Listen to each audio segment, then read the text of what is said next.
আম্মা বলে ঘর ছেড়ে তুই যাসিনে ছেলে আর, আমি বলি খোদার পথেই হোক জীবন পার। আম্মা বলে ঘর ছেড়ে তুই যাসিনে ছেলে আর, আমি বলি খোদার পথেই হোক জীবন পার। নিজের জন্য করলি না তুই কিছু, আল্লাহ জানেন ঘুরছি কাদের পিছু।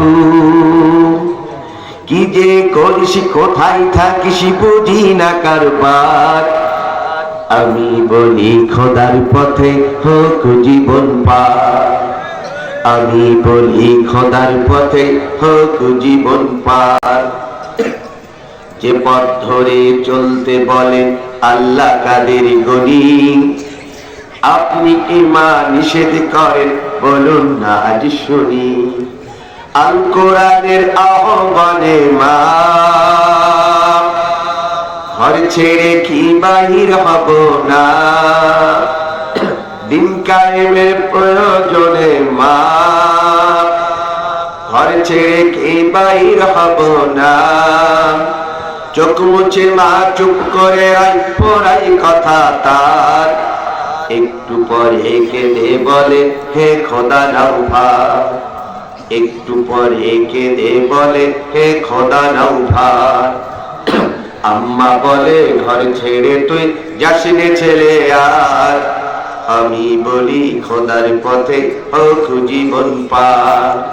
আমি বলি খোদার পথে হোক জীবন পার। আলহামদুলিল্লাহ, বাংলাদেশের একটি ঐতিহ্যবাহী আলোচিত জেলা, যে জেলার নাম কি গোটা ওয়ার্ল্ডে এখন সবাই পরিচিত। যে জেলার একজন যুবক বুকের তাজা রক্ত ঢেলে দিয়ে গোটা বাংলাদেশ থেকে একটি স্বৈরাচার মুক্ত রাষ্ট্র গঠন করার উন্মোচন করে দিয়েছে। সেই শহীদ আবু সাঈদ, তার জন্মভূমি ঐতিহ্যবাহী জেলাটির নাম হচ্ছে রংপুর। সেই রংপুর জেলার মধ্যে একটি ঐতিহ্যবাহী থানা নাম হলো পীরগাছা। সেই থানার মধ্যে একটি ঐতিহ্যবাহী গ্রাম নাম হলো দেউতি। সেই গ্রামের দেউতি কেন্দ্রীয় সামাজিক কবরস্থান উন্নয়ন কল্পে 2 দিন ব্যাপী আজকের এই ঐতিহাসিক তাফসীরুল কোরআন মাহফিল। আজকে প্রথম দিন মঞ্চ উপবিষ্ট আছেন আজকের এই মাহফিলের সম্মানিত সুযোগ্য সভাপতি, এই জনপদের মাটি ও মানুষের সকলের সুপরিচিত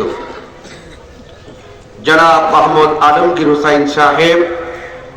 আল্লাহ পাক রব্বুল আলামিন মুহতারামকে হায়াতে তৈয়বা দান করুন, সকলেই বলেন আমিন।